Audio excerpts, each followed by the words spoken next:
Olá amigos, bom dia, tudo bem?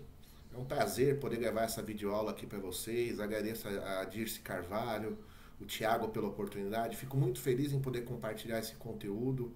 Estou à disposição para uma discussão mais detalhada. No final da apresentação vocês vão ter meu e-mail via LinkedIn. Pode acessar por ali, tá?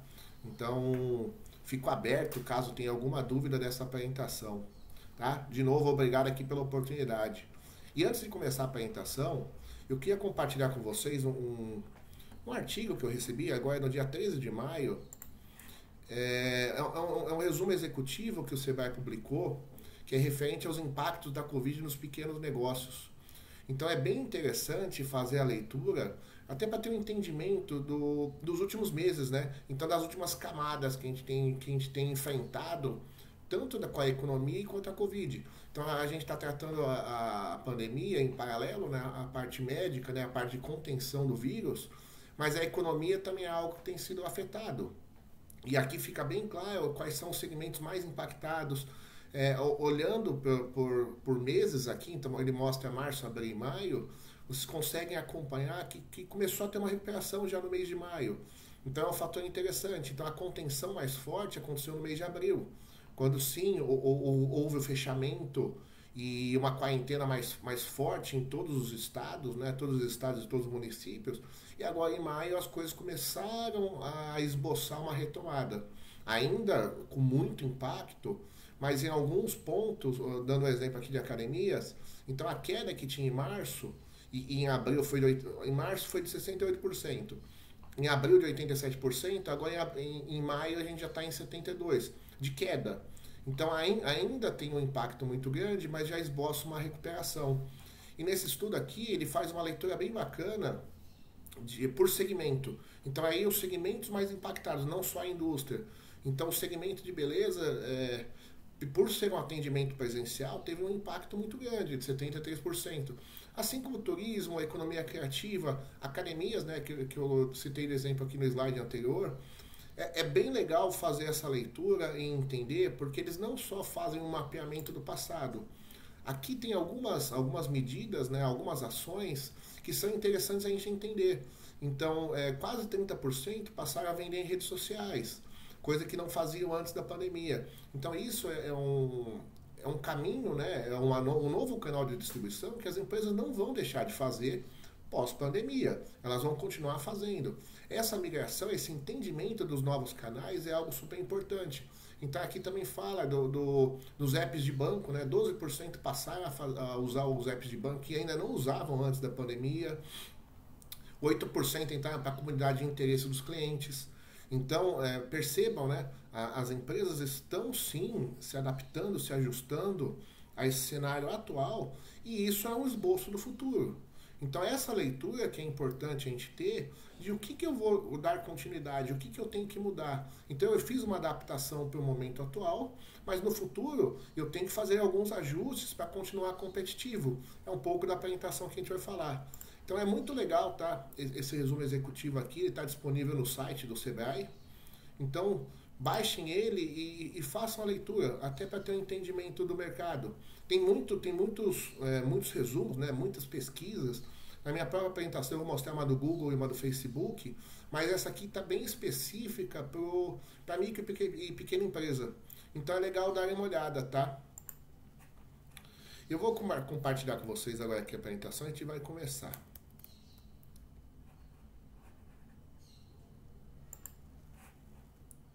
Então, falando aqui um pouco de mim, né? Minha vida é ligada à inovação, negócios e produtos, gestão de projetos e processos. Atualmente eu também sou curador do pilar de inovação e transformação digital da Cyberlar. Recentemente fiz o programa executivo da Singularity University, que é a faculdade, né? É uma instituição ligada a novas tecnologias, à criatividade, à inovação. É uma instituição reconhecida mundialmente. Estou fazendo mestrado em governança de negócios digitais na GV. Sou o board advisor do próprio mestrado, tá? Então eu represento os alunos e faço parte da curadoria desse mestrado. Enfim, e tem outras atribuições aqui. Sou membro da CAS. Então vamos começar. Deixa eu voltar para a apresentação aqui. Como eu falei para vocês ali na leitura da pesquisa do Sebrae, eu trouxe essa leitura aqui do Google. Então, o que, que eles têm de apontamento nesse slide aqui? É a busca relacionada à ajuda financeira. Então, vocês podem perceber que está aumentando demais, aumentou em mais de 150% os itens de pesquisa dentro do navegador, né, dentro da plataforma, relacionados à ajuda. Então, ajuda coronavírus, ajuda governo, ajuda MEI, empréstimo com a agiota, empréstimo com a Caixa. Então a gente sim está enfrentando uma situação momentânea, claro, né? A gente sabe que a situação vai passar na pesquisa ali do Sebrae já mostrou que tem esboçado uma recuperação, mas percebam que a ajuda financeira é algo que é super relevante nesse momento, até para a manutenção dos negócios. Então, para uma eventual retomada, você tem que sustentar nesse momento que o caixa quase foi a zero. Em algumas situações, algumas indústrias, não tem caixa. Você não tem recebimento, você não conseguiu dar continuidade durante a pandemia. Então essa é uma informação importante. Aqui ele também relaciona, assim como naquela pesquisa do Sebrae, pelas indústrias. Então a indústria de compras. A indústria de compras foi a que menos sofreu. Por exemplo, supermercados, em compras de saúde, na verdade. Né? Então, se você faz a distribuição, claro, ela é puxada pelos shoppings que estão fechados. Então o shopping ele puxa o valor da pesquisa para baixo. Mas se você faz a leitura da mediana, né, não olhando a média como está apresentado aqui, compras e saúde são os que menos foram afetados. Já entretenimento, alimentação e serviços tem um impacto médio. Então você tem sim, em média, né, foi afetados em 50%, cinemas não estão funcionando. Então tudo que você precisa ter o público presencialmente foi impactado direto. Salão de beleza, museus, academias, enfim. É legal também fazer essa leitura de quais são os segmentos mais impactados, porque esses segmentos talvez sejam os que mais tenham que ter mudança para essa adaptação para esse novo futuro, né? Essa frase do novo futuro, essa nova buzzword, ela sim é a que vai direcionar quais são os próximos passos dessas indústrias. Então aqui é interessante saber. Então tem uma teoria, né, das forças futuras que eles fazem ainda na pesquisa do Google, que eles fazem a leitura das 11 forças macro que são as mais impactadas pela Covid, né? Vamos colocar pela Covid, mas elas são impactadas pelo momento, né? A Covid é o fato gerador, mas o momento é onde ele aplica essa magnitude de mudanças. Então tem mudanças profundas em diversos cenários, tá? Aqui eles também falam não só de negócio, falam de governo e sociedade, que é uma coisa que eu também concordo. Não são só os negócios que vão ser impactados. Os negócios são impactados principalmente por uma mudança cultural na sociedade, uma mudança de perfil de consumo, uma mudança de valores, uma mudança ética. Aqui já na pesquisa do Facebook, ele mostra, por exemplo, que o ambiente online se torna protagonista nas rotinas profissionais. Então, aqui começam a olhar as oportunidades. A gente começa a ver que há uma luz no fim do túnel. Na verdade, há diversas luzes no final de diversos túneis, tá? Então, como todo momento de crise, surgem as novas oportunidades. A gente está num momento de adaptação. Então, a gente está em adaptação tanto de sociedade e novos negócios. Então, 52% concordam que vão fazer mais cursos online. E 41% concordam que vão fazer home office. Isso tem uma influência muito grande em diversas indústrias. A partir do momento que você passa a fazer cursos online, a indústria da educação, ela muda. E não só a educação que a gente imagina de escolas, né? Que a gente sempre pensa em escola, faculdade, não. Então você não precisa mais ir até a faculdade para fazer um curso. Eu falei para vocês do Executive Program, da Singularity. Então eu tive que me deslocar, eu fui para um outro estado, passei 5 dias junto com uma turma super bacana, porém eu poderia fazer esse curso de uma forma muito mais rápida se eu fizesse aqui dentro de casa. É claro que tem sim um desdobramento diferente, claro, né? Então você tem a troca de experiências junto com os alunos, mas a troca de experiência, ela não muda. Ela pode acontecer ainda no ambiente virtual.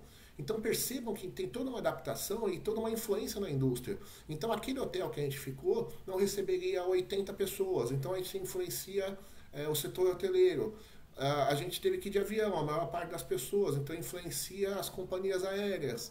Então percebam, né, que um ponto, a partir do momento que metade das pessoas falam que vão fazer mais cursos online, ele influencia toda uma cadeia de indústrias. Então, é a reverberação, é quando você joga aquela pedrinha no lago. Então, quando ela cai no lago, ela reverbera e impacta outras indústrias marginais ao seu negócio, assim como o home office. Então, a indústria imobiliária, a locação de imóveis, a compra e venda de imóveis para escritórios, ela tende sim a ser super impactada com a questão do home office. Então, as empresas percebem que podem economizar nesse sentido. Então, tem uma adaptação para todos os lados, tá? Então, outro item interessante, até antes da gente começar a falar da apresentação em si, é o comportamento, né? Então, o poder de compra, ele agora passa a ser uma ferramenta social. Então, um exemplo forte, né? Teve até um movimento dentro do Facebook, né, nas redes sociais, da compra dos pequenos. Eu já era adepto, tá? Então, do lado da minha casa tem um mercado muito grande e tem um mercadinho. Então, quando eu posso, eu sempre compro as coisas no mercadinho, até como forma de sustentar. Não deixo, claro, né, de fazer as minhas economias comprando no maior, mas é um equilíbrio. Então, a gente sim pode exercitar a compra dos pequenos, que foram os que mais sofreram nesse momento. Então, quase 70% das pessoas apontam que vão dar mais preferência para os pequenos, né? Aquelas lojas de vizinhança, então até aquela loja que vende tudo, tem a Pressolândia, que é o grande, né? É o grande competidor desse mercado, mas tem lojas menores que também vendem tudo. 60% vão dar preferência para uma empresa que teve atuação social agora durante a crise. Então percebam que o comportamento, os valores mudaram também em relação ao caráter social. Então, se você percebeu que algumas empresas tiveram sim boas influências durante esse período, e não influências só para geração de marketing positivo, com certeza elas vão sair melhor depois dessa crise, porque a população começou a fazer essa leitura. Então a gente quer apoiar sim as empresas que têm um cunho social, que durante a crise puderam apoiar e minimizar os impactos para a população. E o último ponto aqui é que mais de 50%, 55%, eles ficam atentos à atuação social das marcas. Então, ele combinado com o item anterior, a gente pode perceber que quem fez o bem durante a pandemia, e não só o bem para o marketing, aquele bem legítimo, isso vai sim ter impactos positivos para essas empresas. E agora a gente começa. Então, a partir de tudo que a gente fez essa leitura, a gente caiu no dilema do bonde. O dilema do bonde é a transformação digital na prática. O que é o dilema do bonde? Ele é um dilema ético, tá? Não vamos descer ao detalhe da produção. Ele é um dilema que ele caracteriza decisões difíceis. Então você tem que tomar uma decisão que tem benefícios, tem prós e contras, mas você tem que tomar uma decisão. No caso do ambiente corporativo, a decisão que a gente tem que tomar é se a gente vai evoluir, então a gente segue por uma evolução corporativa, ou a gente segue o caminho da revolução, ou segue o caminho da manutenção. Não existe mais manutenção. Então isso aqui é um ponto importante. Não temos mais espaço para as empresas só manterem os seus negócios, porque todos os seus concorrentes já escolheram o caminho ou da evolução ou da revolução. A gente vai descer um pouco mais o nível de explicar quais são esses caminhos, né, as características, mas ficar igual não é mais uma opção. Quem ficar igual provavelmente tem pouco tempo de mercado. Não é uma projeção bacana, tá? Porque os seus concorrentes, e não só os concorrentes diretos, hoje a gente tem uma atuação cruzada, né? Então você tem grandes competidores que atuam em diversos segmentos. Você vê a Amazon, ela além de vender produtos, ela vende serviços, ela está vendendo logística, ela está vendendo sistemas. Então, eles estão influenciando diversas indústrias. É só para a gente não olhar para uma indústria específica, só o mesmo segmento que eu. A gente tem que olhar o ecossistema, o mercado, esses direcionadores de uma forma global. Então, não existe mais opção de manutenção, gente. Ou a gente vai escolher a evolução ou a revolução. Qual que é o grande ponto? Será que as empresas elas precisam fazer uma única escolha? Ou elas podem conviver com iniciativas que sim fazem uma leitura para evoluir os seus negócios, e em paralelo a gente escolhe iniciativas, a gente desenha algumas iniciativas que permitem a revolução dos meus negócios. É possível essa convivência? Ou eu preciso escolher só uma dessas características, só um caminho? Isso é o ponto central da nossa discussão aqui, tá? Dessa videoaula. Para começar a discussão, então a gente tem que conceituar o que é transformação digital. Por quê?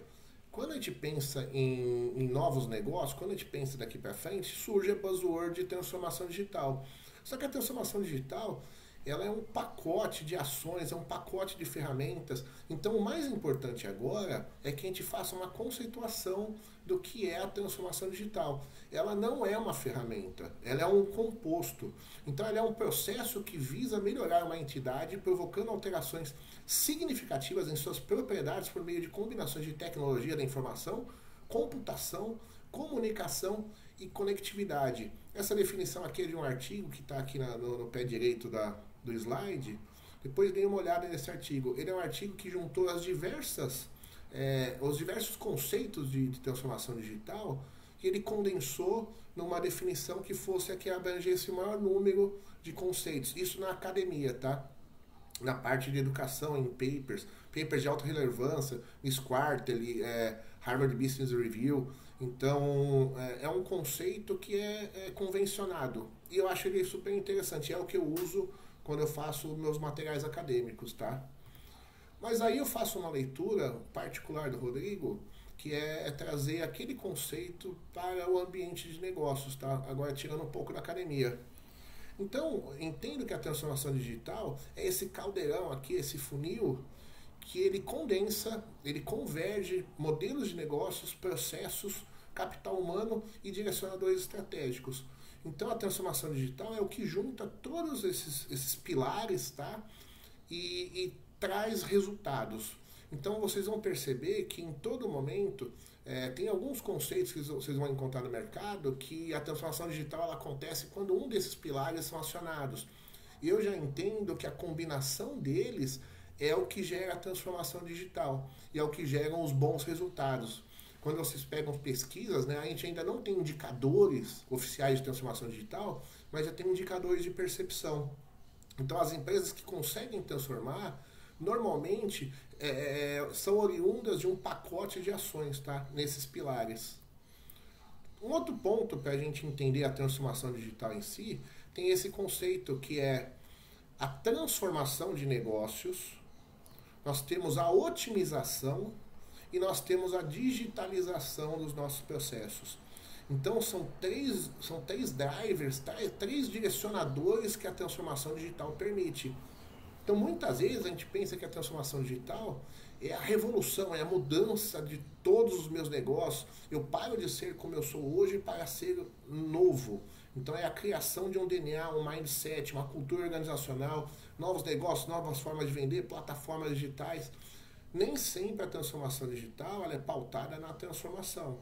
Então é legal a gente ter esses três pilares, são três caminhos que a gente pode seguir.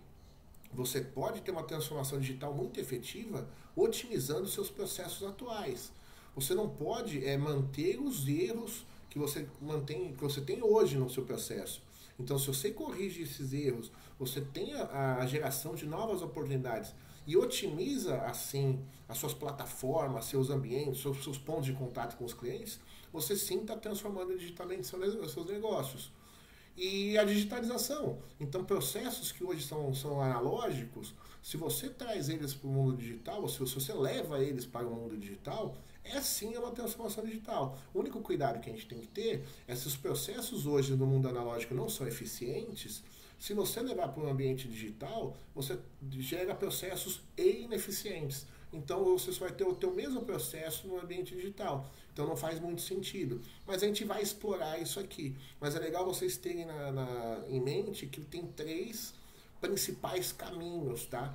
Pra gente não ter essa provocação o tempo todo, eu quero transformar, eu quero mudar, eu quero novo. Não, a transformação digital acontece também nos processos atuais. Aqui é um índice de Gartner, né? Então ele mostra que as corporações, em 2018, 62% delas tinham uma iniciativa de transformação digital. Uma ou mais, um programa ou algo maior dentro da corporação. Enfim, aqui eles colocam que 62% tinham sim iniciativas. Em 2019, foi para 82% das corporações. Isso com 473 executivos, tá? Em 2018 eram 460, então a base tá bem parecida. Como que vai ser a pesquisa em 2020? Deve ser 100%. Além do mais, além que da pandemia, né, do coronavírus, que isso influenciou, já tinha essa tendência de crescimento. Já era percebido que era necessário mudar. Talvez a velocidade e o momento de mudança foi acelerado, sim, pela pandemia. Mas todos tinham a visão de que precisavam evoluir para esse ambiente digital. Mas a pandemia agora acelerou. E qual que é a grande vantagem que eu tenho aqui, que é o que eu trouxe hoje para vocês? Eu criei um modelo de 3 passos. Um modelo simples, que ele é fácil, rápido e barato para fazer a transformação digital. Então, o grande ponto da transformação digital é que a gente fez a conceituação primeiro ali, só que agora você pode usar um modelo. O modelo ele é muito simples de aplicar. Deixa eu contar um modelo aqui para vocês. O primeiro passo do modelo, então, é você escolher o seu gênio.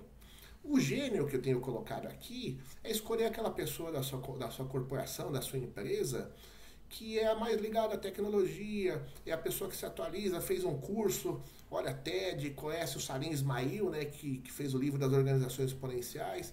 Então a gente direciona para essa pessoa a responsabilidade de transformar digitalmente a minha corporação. E a gente confia 100% nela.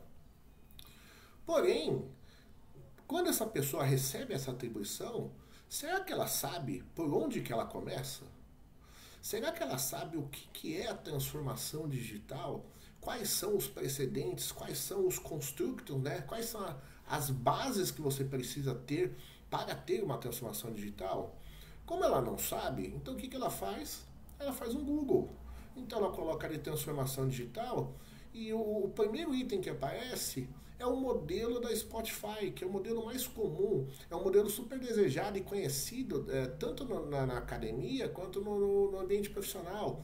Então todo mundo quer falar de comunidade, de tribos, de capítulos, todo mundo quer ter esse relacionamento simples, ágil, que é pouca hierarquia, que você seja escolhido para os projetos pelas suas habilidades e não pela estrutura onde você está dentro da organização.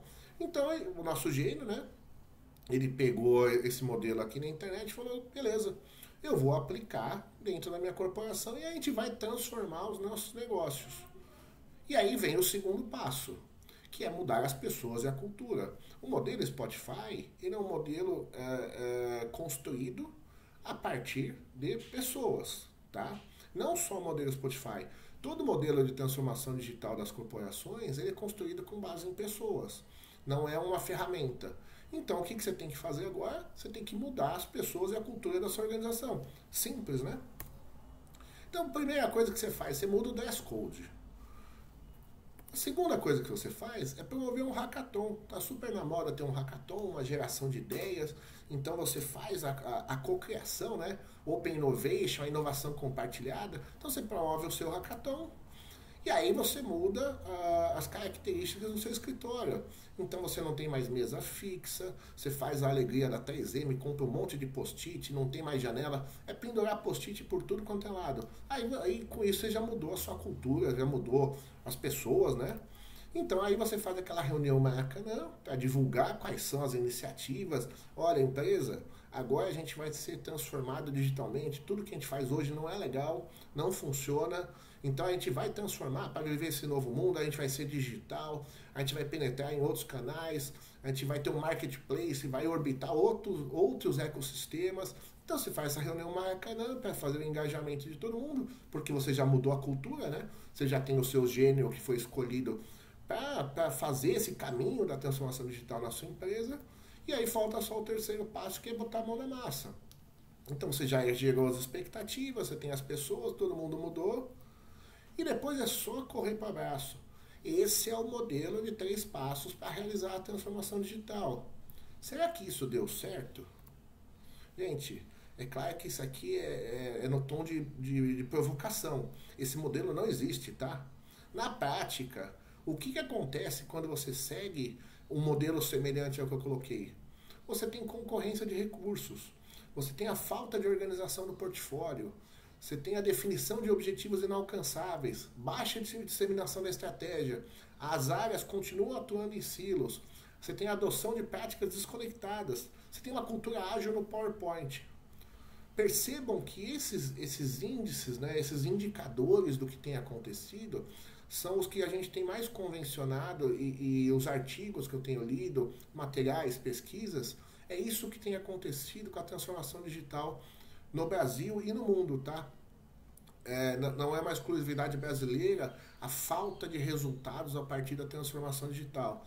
Tem sim algumas características diferentes no mercado brasileiro, no mercado internacional, mas esses itens são os que mais têm aparecido nessas pesquisas.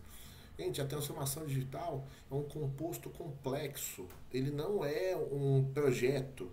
Então, todo mundo que trata a transformação digital como um projeto de início e fim acaba caindo nesses problemas. Então, você tem a falta de organização de portfólio, é algo que vale a gente ressaltar, porque você quer continuar com os projetos que você tem hoje, mais os projetos transformacionais. Aí você precisa ter uma ambidestria, que é um ponto que a gente vai comentar nessa apresentação.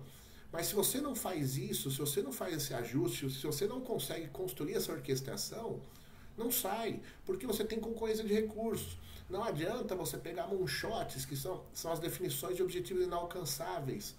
Não adianta você colocar que eu quero transformar o meu negócio em 1 ano.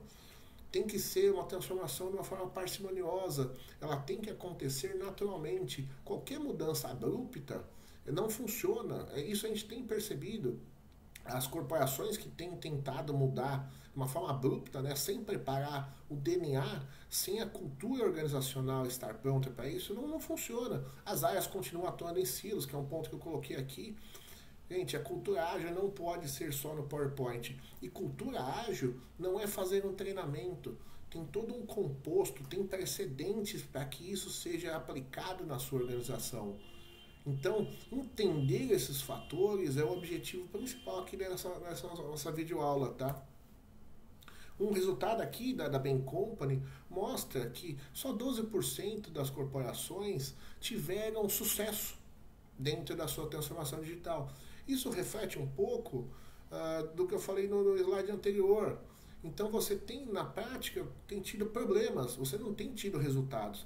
Esses 12% com certeza são corporações que se prepararam, que entenderam o que é o movimento da transformação digital, e esses 12% daqui para frente, com aceleração, eles vão ampliar esse distanciamento entre as corporações que ainda não têm. Isso é um grande problema de mercado, porque quem já tinha essa capacidade torna-se um voraz competidor. Ele já era, com certeza, mas agora, com a acentuação da velocidade, talvez o distanciamento entre quem produz transformação digital e quem não produz seja ainda maior. E aí a gente começa a concentrar o mercado dentro de poucos. Isso é uma situação que a gente tem que se atentar e ficar bem preocupado, até para a gente se preparar, as pequenas e médias empresas, para que a gente consiga produzir e consiga concorrer de igual para igual. Então aqui a gente vai falar dos precedentes para a transformação digital. Então tudo aquilo que a gente viu até agora, que é essa sensação de frustração com a transformação digital, talvez seja oriunda da falta de precedentes, falta do entendimento do que eu preciso fazer para poder sim ter uma transformação digital na prática. Então esse slide aqui, ele demonstra o que a gente enxerga.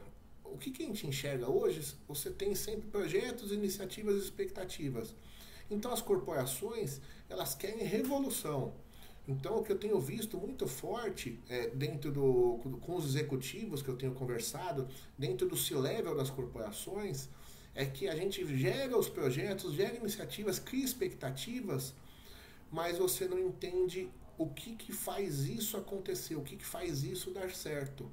Então eu estou fazendo uma analogia aqui com a revolução e a evolução. Você precisa entender quais são os precedentes, o que faz acontecer uma transformação digital para que depois você gere os projetos, as iniciativas e gere as expectativas. Claro, ali a gente falou de objetivos inalcançáveis, tem que ser expectativas reais, execuíveis. Então, tem 4 grandes blocos, tá? Que é o que eu mais tenho estudado hoje e é o que eu acredito que são os precedentes para uma transformação digital na prática, tá? Para gerar resultados.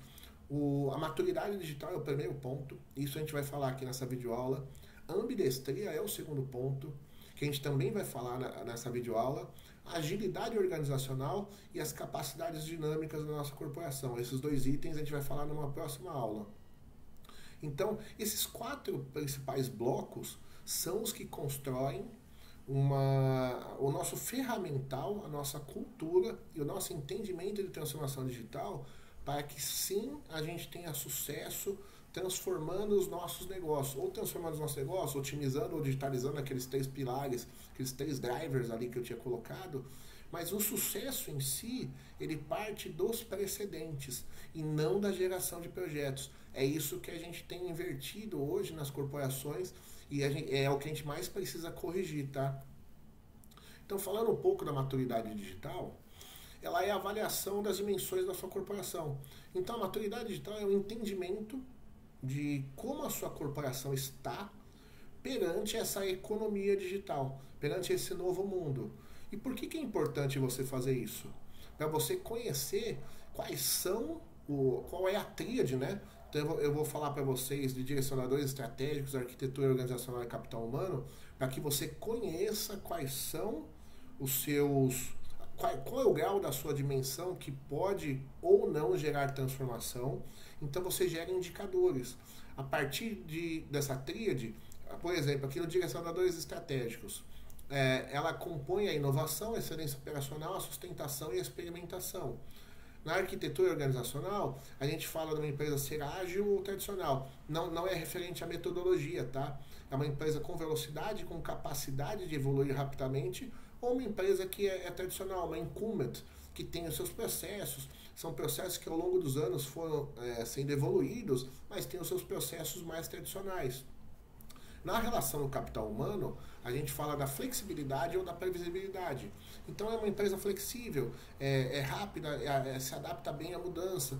Ou é uma empresa que prefere não evoluir tão rápido, não ter mudanças, prefere sempre entrar nos negócios mais conhecidos.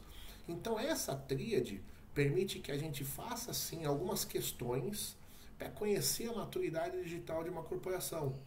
Então a proposta é que vocês percebam aqui, tem aqui a tríade, tem 2 dimensões para cada uma das tríades e tem algumas perguntas-chave. Como é que funciona isso aqui? Então vamos falar de direcionadores estratégicos. Tem 2 dimensões importantes dentro de direcionadores estratégicos, que é a estratégia e a governança. A partir dessas perguntas, você começa a entender a sua corporação. Então vamos dar exemplo. A corporação tem clareza que a transformação digital não é um projeto que inicia e fim, que deve ser cíclica nos produtos e processos. Nesse exemplo que eu estou dando aqui nessa videoaula, eu coloquei uma escala de 1 a 5. Considerando que a escala número 1 é uma empresa que prefere a evolução, e a escala de nível 5 é a empresa que prefere a revolução. Mas quem é o respondente somos nós. Então, qual que é a minha percepção da minha corporação em relação a essa questão aqui? Não se atente se ela é uma evolução ou uma revolução. Isso é só uma característica que a gente vai olhar no final. Mas eu respondo de 1 a 5. Qual que é a percepção que eu tenho? Se eu percebo muito pouco essa pergunta, eu vou no 1. Se eu percebo muito essa pergunta, eu me identifico com ela, eu vou para o 5. dando o exemplo da segunda pergunta aqui, a corporação pesquisa tendências tecnológicas e os sinais que os mercados apresentam? Se eu percebo que minha corporação não faz essa pesquisa, eu ponho no 1. Não, eu faço isso diariamente, eu tenho uma área de P&D, eu tenho uma área de inteligência de mercado que acompanha os sinais todos os dias, então eu respondo no número 5. Assim para todos os itens. Eu não vou passar por todas as perguntas, mas vocês deem uma olhada nessas perguntas aqui e façam a aplicação. E vai gerar um resultado semelhante a esse. Então, cada uma das dimensões, então tem a tríade, são as 3 principais, cada uma tem 2 dimensões e cada uma tem 3 perguntas. E aqui você faz a resposta. A partir da resposta, então vamos colocar a pergunta 1, eu coloquei o meu número 3. Então eu entendo que eu estou no meio. A pergunta 2, olha, eu estou mais próximo do início, mais próximo de não perceber aquela pergunta acontecer na corporação do que de estar acontecendo. É o inverso da pergunta 3 aqui no item de estratégia. Então eu faço a média. No caso do item estratégia, deu 3. Eu preencho toda a pesquisa, todas aquelas perguntas e gero um indicador nesse sentido. Você pode gerar também na escala Likert, que é de 1 a 7. Eu preferi de 1 a 5 só para fazer a exemplificação aqui. E você gera um quadro. Esse quadro ele permite que você entenda quais são os pontos que hoje a sua corporação precisa ter melhor trabalhado, digamos assim, para que a gente tenha uma maturidade digital maior. Por quê? Para você, se você escolhe a revolução como um plano estratégico da sua corporação, lembre-se, a gente não precisa escolher entre um e outro, a gente vai falar na ambidestria disso. Mas se você direcionou mais energias para a revolução, então você tem que estar com uma capacidade digital mais ampla. Você tem que ter características que permitam que essa revolução aconteça. Se você tem deficiências em alguns itens e o déficit é muito grande, você não vai conseguir fazer a revolução. Então a gente cai no fracasso que hoje é percebido na transformação digital. Então, na prática, você usa esses indicadores, esses resultados, para entender como que a sua corporação está hoje. O ideal é que não seja só um respondente, tá? Que você tenha mais respondentes da sua corporação, para que aí vocês possam fazer um planejamento das ações. A partir dessas ações, você consegue sim atuar nos precedentes, né, nesses pilares, nessas dimensões, e com certeza ter mais sucesso na transformação digital, ok? O segundo ponto que a gente vai falar é a ambidestria. É a escolha. Eu preciso escolher entre evolução e revolução? Não, gente. Isso é um fator que está cada vez mais convencionado, até pelos indicadores, pela percepção de fracasso da transformação digital, que escolher só um caminho e esquecer o outro, deixar o outro para trás, não está mais correto. Aqui a gente está usando sempre evolução e revolução como 2 caminhos. Mas existem diversos subcaminhos dentro deles. A gente falou ali, como direcionador estratégico dentro da tríade da maturidade digital, ali eu coloquei 4 caminhos. Então eu tenho o caminho da inovação, eu tenho o caminho da experimentação, eu tenho a sustentação e eu tenho a excelência operacional. Então ali já tem 4 caminhos. Eu preciso escolher entre eles? Não, eu não preciso escolher entre eles. O que eu tenho que ter é a garantia da convivência de diversas iniciativas debaixo do mesmo teto. Essa é a ambidestria, esse é o conceito geral. Estrategicamente, a ambidestria tem uma definição bacana desse paper que eu tenho estudado também, tá? Que ele é o gerenciamento de modelos de negócios complexos, que depende efetivamente de uma liderança que pode tomar decisões dinâmicas, estabelecer um compromisso com visões abrangentes, e objetivos específicos da agenda, aprender ativamente em vários níveis e absorver conflitos. Esse maestro da ambidestria, que pode ser uma pessoa, pode ser uma área, ele vai ter que gerenciar diariamente diversos interesses. Nos primeiros slides, no resultado da transformação digital atual, que era concorrência de recursos, objetivos inalcançáveis, vários modelos sendo praticados, mas numa forma que não é a mais ideal, de uma forma desalinhada. Então você aplicava modelo e não entendia para que você estava fazendo aquilo. Essa pessoa, essa área, que gera a ambidestria da corporação tem que gerenciar tudo isso. Então você tem diversos modelos de negócio complexos acontecendo ao mesmo tempo e você tem que tomar as decisões com base em visões abrangentes de longo prazo. Não são decisões que tenham que ter influências emocionais ou influências do momento. Todo mundo que tomar decisões agora, durante a pandemia, pode sim estar sob influência emocional, influência do que a gente está vivendo. Então essa pessoa, ou essa área, tá? Vamos falar ser uma pessoa aqui, mas pode ser uma área, ela tem que ter um olhar de futuro, tem que entender o seu negócio, tem que entender abrangente para poder tomar as decisões em vários níveis e absorver esses conflitos.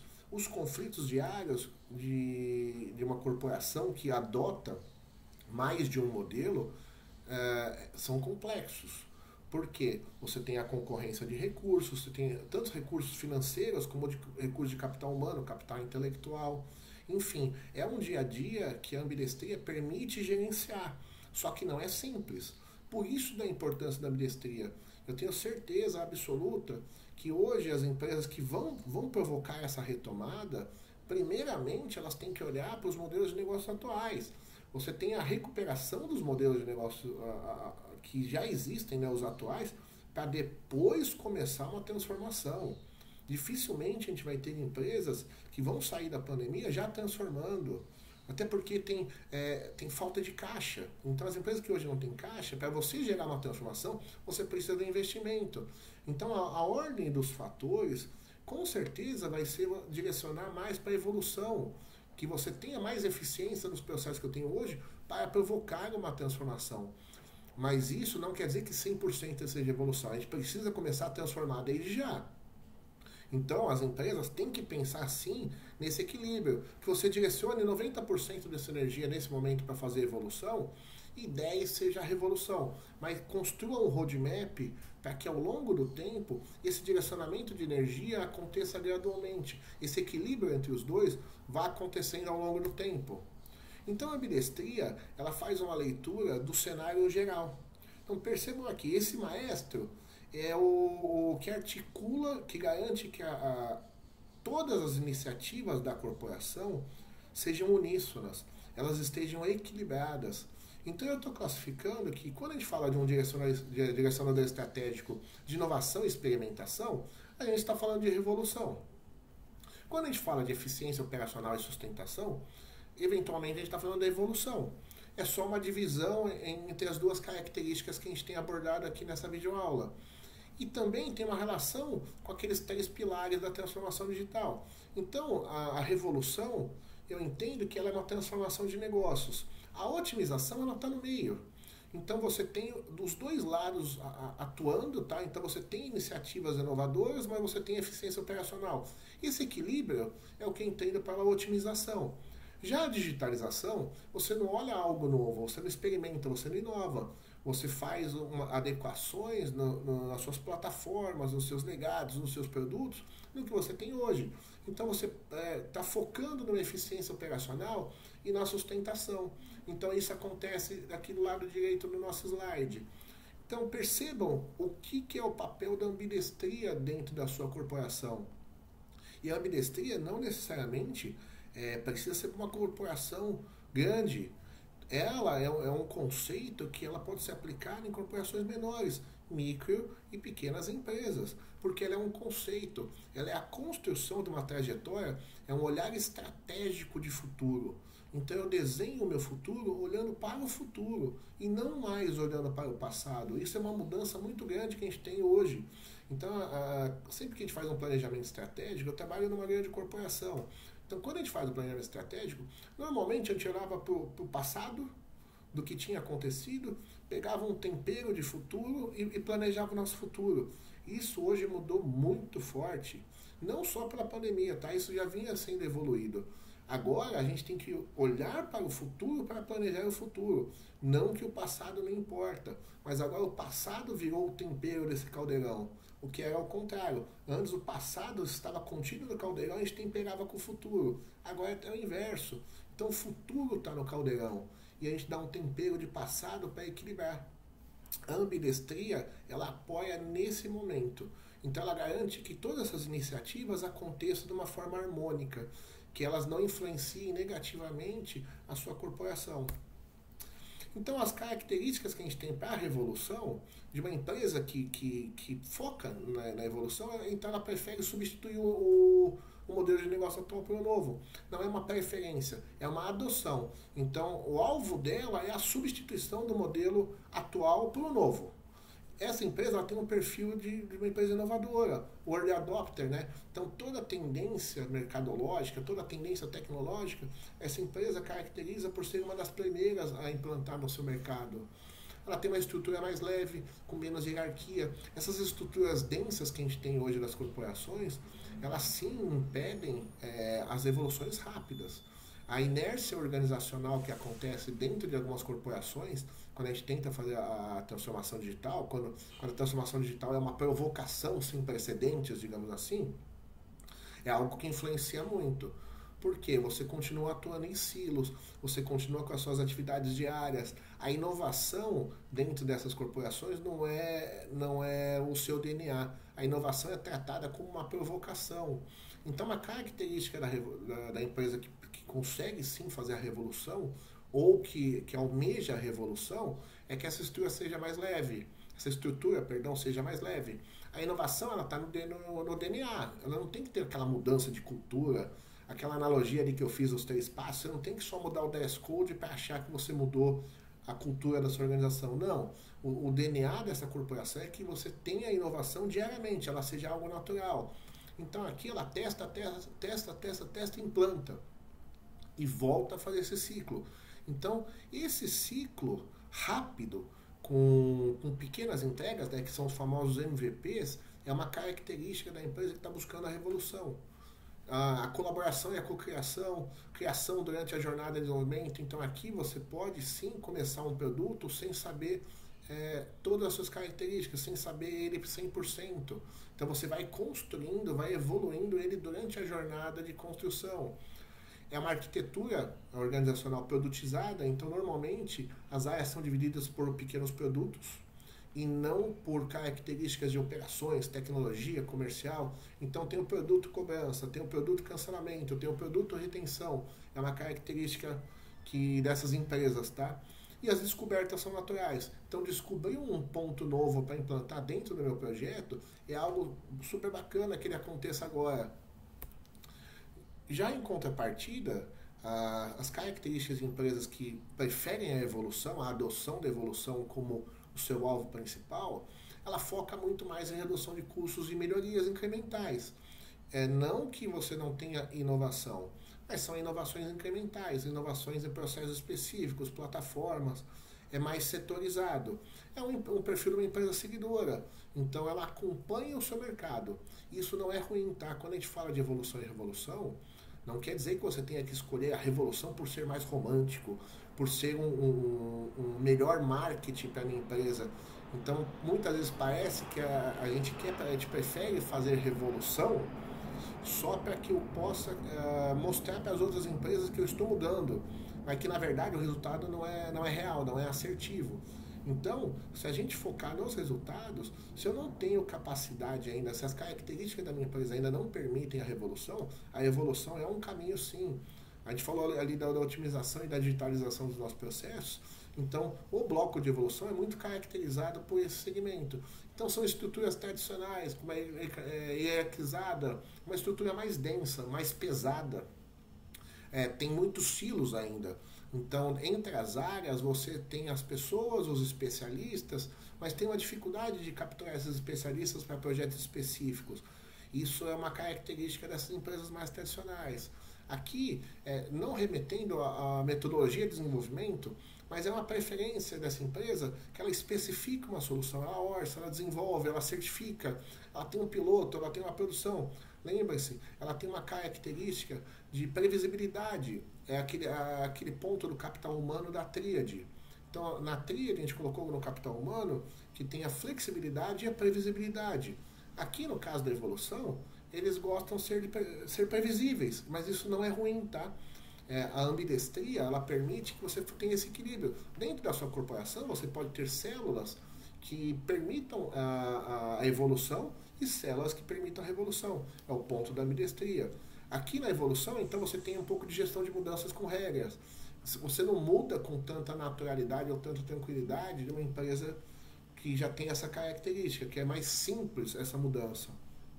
Aqui tem uma arquitetura projetizada. Então, normalmente, elas trabalham por projetos. Você não tem as equipes dentro de produtos, que é aquela característica das empresas que preferem a revolução. Ali, você tem as pessoas alocadas dentro de um produto específico, mas ali elas falam de tudo, tecnologia, comercial, financeiro, contábil. Aqui não. Para um determinado projeto, você chama algumas pessoas, terminando o projeto, elas voltam para o seu dia a dia, voltam para as suas áreas normalmente. E o desconhecido é tratado ainda como um ofensor. Quando você reconhece uma necessidade de alteração dentro do projeto, isso não é tratado ainda de uma forma boa, é tratado como uma geração de custos. Não é feita a leitura de que isso no futuro é o melhor para aquela corporação, que a entrega vai ser ainda mais adequada ao cenário atual se eu fizer as mudanças nesse momento. E para encerrar aqui essa nossa videoaula, tem uma provocação, tem uma frase, na verdade não é nem uma provocação, que é do livro do Inevitável, do Kevin Kelly, que ele fala assim, ó, ainda mais desconcertante é a nossa inclinação a enxergar o novo do ponto de vista do velho. Ou seja, estendemos nossa perspectiva atual ao futuro, o que na verdade só serve para distorcer o novo, a fim de encaixar aquilo no que já sabemos. O que ele quer dizer com isso aqui? A gente tem diversos caminhos a serem seguidos, diversos. Só que a gente tem uma tendência de fazer uma leitura pelo que é mais natural para mim, pelo que é mais tranquilo, e não remetendo à tranquilidade por ser algo ruim. Não, eu prefiro seguir por algo que eu tenho mais confiança, eu tenho mais habilidade, mais aptidão. Então aqui a gente fala um pouco de evolução. Os caminhos para a revolução são caminhos não tão conhecidos. Então você precisa sim ter um perfil inovador. Você tem que ter um apetite ao risco maior.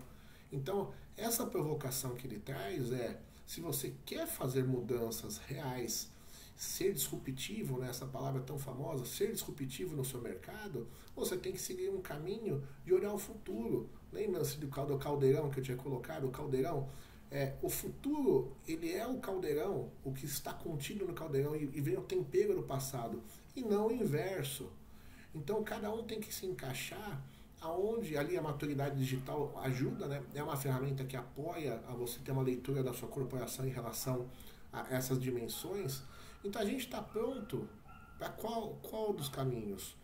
A gente está no meio, a gente tem que seguir para a evolução, a gente ainda não está pronto para uma revolução. E quando a gente fala ainda não está pronto, pode ser também que a gente não quer ou não precise. Porque já pelo caminho de evolução eu já atinjo os bons resultados. Lembrem-se do funil da transformação digital. Então a transformação digital é essa ferramenta que mescla modelos de negócio, direcionadores, capital humano e transforma em resultados. Se os resultados estão acontecendo desde já, com as opções, né, com as escolhas e renúncias que eu fiz agora, por que mudar? Então a gente muda de uma forma muito mais ponderada, muda aos poucos, não tem que mudar de forma abrupta. Enfim, é um conjunto de coisas que você tem que avaliar para que você gere sim os resultados esperados. Nosso objetivo principal são resultados. Então, como chegar aos resultados esperados é o que maturidade e ambidestria permitem. E na próxima videoaula a gente bate um papo de arquitetura organizacional, agilidade organizacional e capacidades dinâmicas, que são os outros dois precedentes que eu entendo que constituem o bloco que é necessário para uma real transformação digital. Beleza, gente? Eu deixo aqui os meus contatos, tá? Novamente eu agradeço a oportunidade de estar falando para vocês. Estou à disposição 100% e muito obrigado novamente. Um abraço.